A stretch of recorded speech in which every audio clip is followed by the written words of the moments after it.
So as promised, today we'll be testing out the taller windscreen that I purchased for the Tenere 700. This rather giant piece of plastic attached to the front of my bike is the Puig Touring windscreen, and I've got to say it's a little bit taller than I had anticipated. You get a little bit more plastic down here, which will be nice because then I won't be shooting a bunch of bugs and dirt up at the back of my gauge cluster there.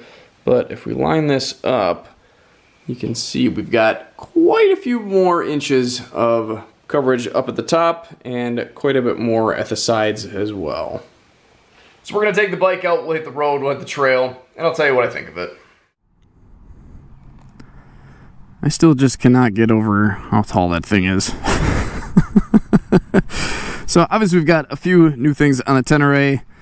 I have gotten quite a few miles put on this windscreen and quite a few bugs too already, so at least we've got a little bit of time on it, so hopefully I can kind of tell you my final opinions on it rather than just kind of first impressions.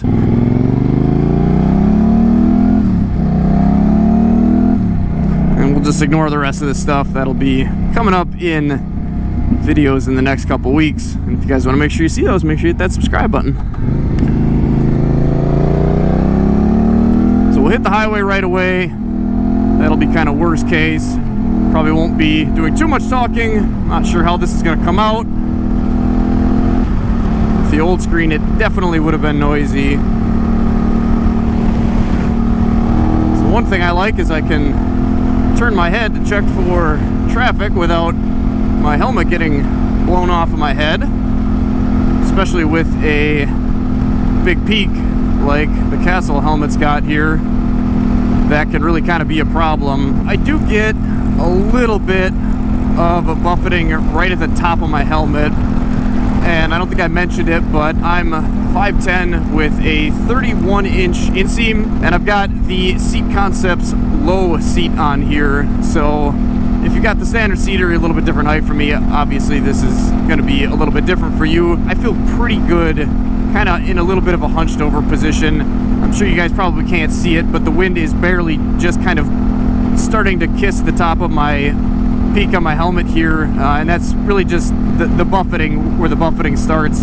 Anywhere below that, in this kind of relatively comfortable hunch position, it's pretty clean air, and because this screen is a bit wider than the standard screen, I've got quite the nice clean air pocket here, which is nice.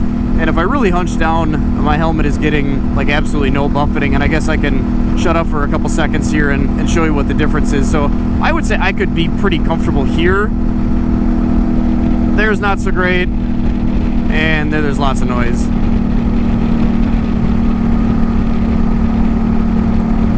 And honestly, a big reason that I went with this screen, or a bigger screen in general, is just that with the stock screen, it was really kind of hard to find a comfortable position that it didn't feel super goofy to try to record.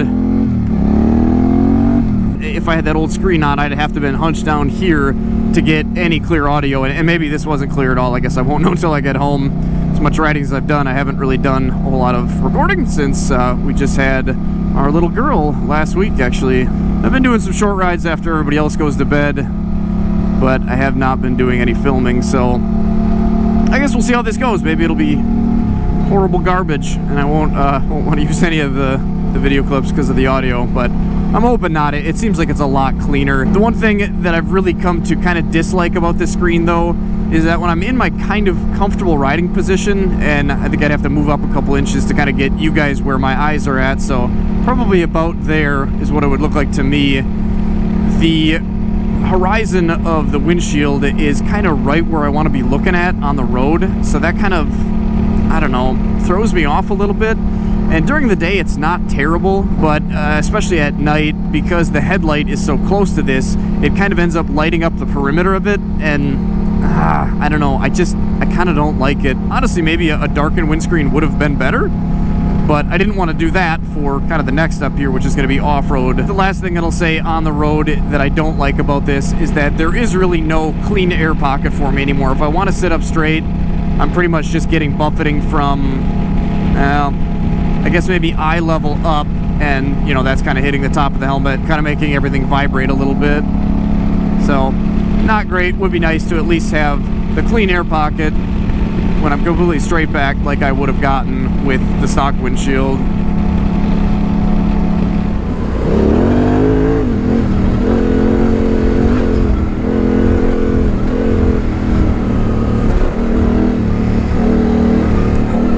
So standing up, I don't really think I notice the shield at all.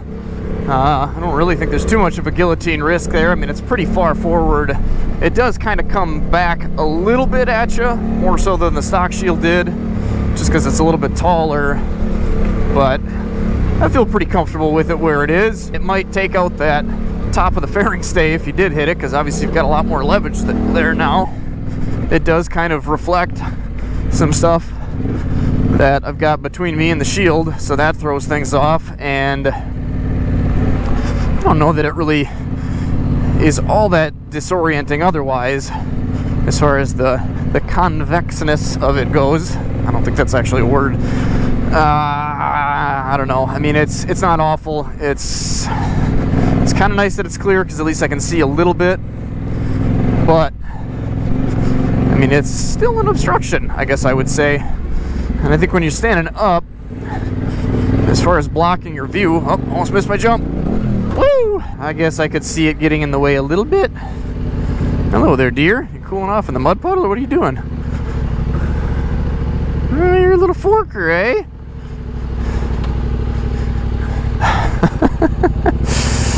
That's usually the look that I get when people see me on a bike like this here. Let's find some trickier terrain. Woo! Yeah, it worked fine for that. It worked quite well, actually. I don't know where the heck I'm going here, though. Yeah, I mean, most of the time I'm looking ahead enough that this doesn't seem like it's going to be an issue.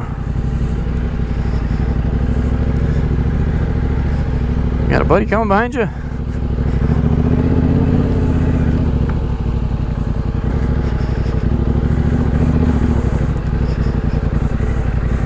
Yeah, okay. Maybe a little disorienting. Not terrible.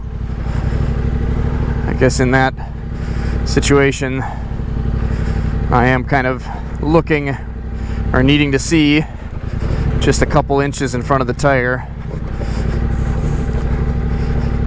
Still works though.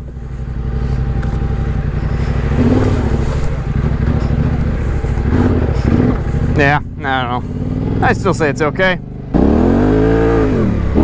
I don't know that I see enough of a reason. I don't know if I see enough gains with this on here to justify the horrible looks of it. And it's really not that bad. It just kind of bothers me. I don't know. It throws the look of the bike off to me. And I mean, obviously that's going to be completely up to you whether you think it does or not. Maybe somebody will think completely the opposite, and obviously that's totally fine. It's your bike. But I don't know. For me, it throws it off. I guess we'll see what happens when I go to stick this.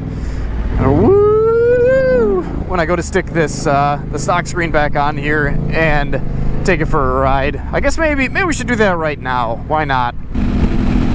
Now I'm remembering why it is I bought a taller screen. So I think if you're never going to run more than 55 miles an hour, or at least not going to do it for a long time, then I suppose I should come down here so you guys can actually hear me. I would say this stock screen is okay. If I was going to do long days at 70 miles an hour, I think I'll definitely be sticking that taller screen back on here. That just makes this ride so much more comfortable. I mean, I don't know how much you guys can tell.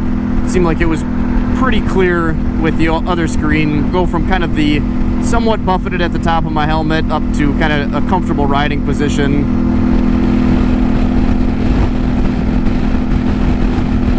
I don't know if you can see it or not, but because of the buffeting, which is kind of starting here and moving up to the top of the helmet, my helmet gets tossed all over the place, mostly because of this. With a regular helmet, so as you get back down here, it might be okay, but man, it is sure annoying.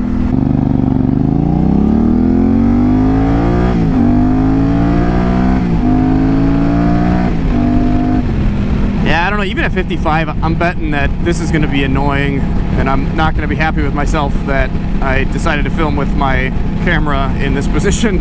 because I guess it does seem a little bit noisy. I mean, it's tolerable, and I think what makes it even a little bit more tolerable is now the fact that this windscreen is not in my vision of the road at all. I mean, obviously I can see it if I look down, but it's not bothering me like the other screen does. So for 55 and lower, I would say this screen actually makes me more comfortable. Anything faster than that, though, I'm a lot more comfortable with that big, tall, goofy looking screen.